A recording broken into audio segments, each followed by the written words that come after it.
ताजिया बनाना जायज लेकिन नहीं है।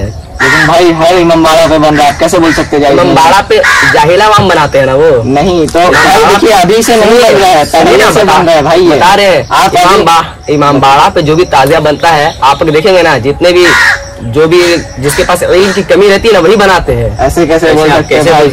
आपके पास इल्म नहीं है। अस्सलाम वालेकुम। आइए तशरीफ ये बोले ताजिया बनाना नाजायज और हराम है। बिल्कुल नाजायज है।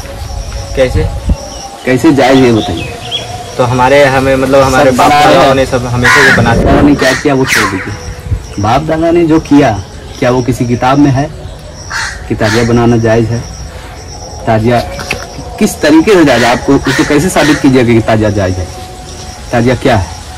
हाथ से बनाया हुआ चीज होता है, लोग अपने हाथ से बनाते हैं। और फिर ताजिया बनाने के बाद क्या क्या खुराफात होता है सुन लीजिए। ताजिया जब बनता है उसके बाद अखाड़ा निकाला जाता है, पूरे मोहल्ले में उसको घुमाया जाता है, ठीक है? और घुमाया जाता है, लोग उसमें जो है वो क्या पहनते हैं, एक डोरा क्या बोलते हैं मालूम नहीं, उसको खोल खोल के उसमें डालते हैं। कोई अपना बच्चा को लाके उसमें सटा रहा है, कोई उसका जो रखने वाला होता है नीचे पाँव क्या बोलते हैं उसको, है ना? हाँ, तो उसको धो धो के जो है उसका पानी बच्चा पे डाल रहा है या अपने सर पे डाल रहा है, ठीक है? उसको छू छू के ऐसा छूम रहा है। तो अब बताइए एक हाथ से बनाया हुआ मुजस्समा है, कोई नक्शा है, आजकल क्या आता है, कोई ताजमहल बना रहा है, कोई कुतुब मीनार बना रहा है, तो कोई फला बिल्डिंग कुछ भी बना रहा है, ठीक है ना? अलग अलग नक्शा अपना अपना हिसाब से जो अच्छा लग रहा है। तो ये सारी चीजें जो अपने हाथ से बना रहे हैं, आप बताइए उसका अदब व एहतराम कर रहे हैं। तो हम कोई चीज अगर बनाते हैं अपने घर में अपने हाथ से, कोई मान लीजिए कोई ड्राइंग ही बनाया तो उसका एहतराम किया जाता है? नहीं ना। तो बताइए ताजिया को क्यों एहतराम किया जा रहा है? ये सही है? सही नहीं है, ठीक है? तो ये खुराफात की जड़ है। ताजिया दारी के बारे में आला हजरत फरमाते हैं ये बिल्कुल नाजायज व हराम है। आला हजरत ने साफ तौर पे कहा है कि ताजिया बनाना नाजायज व हराम है, इसलिए ताजिया नहीं बनाना। इसलिए कि ताजिया से बहुत सारे खुराफात होते हैं। लोग क्या करते हैं, शिरनी लेके आते हैं या कुछ भी फातिहा के लिए लेके आते हैं और वो फातिहा नहीं करवाते हैं, बल्कि वो ताजिया में रख देते हैं और फिर उठा के ले जाते हैं और फिर उसको खाते हैं, खिलाते हैं। तो इस तरीके से किसी चीज को ताजिया में रख देना और फिर उसे ले जाना और उसका अदब करना कि हाँ ये तबर्रुक हो गया, ये जायज नहीं है। ना उसको खाना जायज है ना खिलाना जायज। अगर उसमें फातिहा होता, घर में होता या कहीं और आप किए होते, मस्जिद में किए होते तो जायज होता। फातिहा करना बिल्कुल जायज सवाब का काम है, लेकिन ये ताजिया पे रख के फिर उसको तबर्रुक समझना ये जायज नहीं है। इसलिए कि जो चीज बनाना ही हराम है उस चीज में किसी चीज को रख के हम समझ रहे हैं कि वो तबर्रुक हो गया, ये क्या खुराफात है। और आप ताजिया की तारीख में आपको बताता हूँ, 800 हिजरी के बाद इमाम हुसैन करबला में शहीद कब हुए?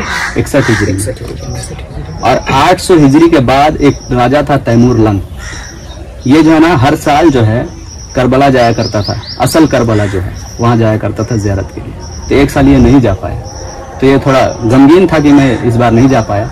तो उसके जो मानने वाले थे, क्या बोलते हैं उसके मंत्री वगैरह होते हैं ना राजा के, ठीक है? तो वो लोग क्या किए, एक करबला का हू बहू, करबला जिस तरीके से हू बहू एक नक्शा बना के लाए और उसके सामने रख दिया राजा के सामने कि देखिए राजा साहब ये जो है आप करबला इस बार नहीं जा पाए, आप इसी को देख के तसल्ली कर ले। तो उस वक्त उसके लिए बनाया गया था, उसको देख के तसल्ली, चलो हम करबला नहीं जा पाए तो करबला का नक्शा ही देख लिए। तो करबला का वो नक्शा था, हू बहू नक्शा था, लेकिन आज कोई करबला का नक्शा होता नहीं। फिर राजा ने क्या किया, उसने हर लोगों पे ये लागू कर दिया कि हर घर में इस तरीके का होना चाहिए। अब हर कोई एक जैसा तो नक्शा बना नहीं सकता था, ठीक है? तो कोई उस वक्त जो भी चीजें होती थी, कोई कुछ बनाया, कोई अपना घर का नक्शा दे दिया, कोई झोपड़ी का नक्शा दे दिया, कोई बिल्डिंग का नक्शा दे दिया, कोई महल का नक्शा दे दिया। तो इस तरीके से उस दौर से 800 हिजरी के बाद उस राजा के वजह से ये चीजें राइज हुई और आज तक लोग इसको सही समझते। तो कोई वो राजा था, कोई मुफ्ती नहीं था, ठीक है? कोई आलिम नहीं था, कोई सहाबी नहीं था, वो ना ताबीन था कि वो जो बोल दिया तो वो सही हो जाएगा।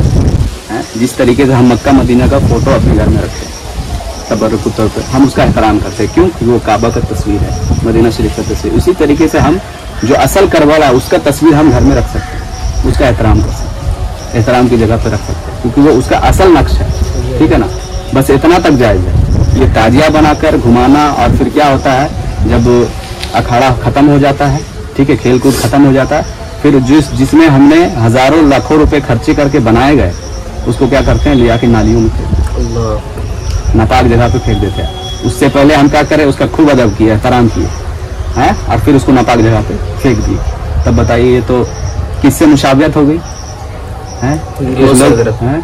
गैर मुस्लिम भी यही करते हैं, अपने हाथों से बनाते हैं, फिर जब तक उनका काम रहता है वो काम पूरा करते हैं, उसके बाद फिर ले आके नदी में, तालाब में, जहाँ मिलता है, नाली में, नाले में फेंक देते हैं। तो ये गैर मुस्लिमों से मुशाहबत ना करें। ये ताजियादारी बिल्कुल भी इस्लाम में जायज़ नहीं है, और अगर कोई इसे जायज़ कहते हैं तो ये वो समझे जो जायज़ कहते हैं और करते हैं, वो उनका मामला, अल्लाह उनसे सवाल पूछेगा। हम आला हजरत के मानने वाले हैं और आला हजरत के बताए हुए तरीके पे चलते हैं, क्योंकि आला हजरत ने वही तरीका बताया है जो रसूल अल्लाह और सहाबा का तरीका था। ठीक है ना। आला हजरत कोई अपने घर से कोई शरीयत लेकर नहीं आए, वो वही शरीयत लेकर आए हैं जो 14 साल से चला आ रहा है।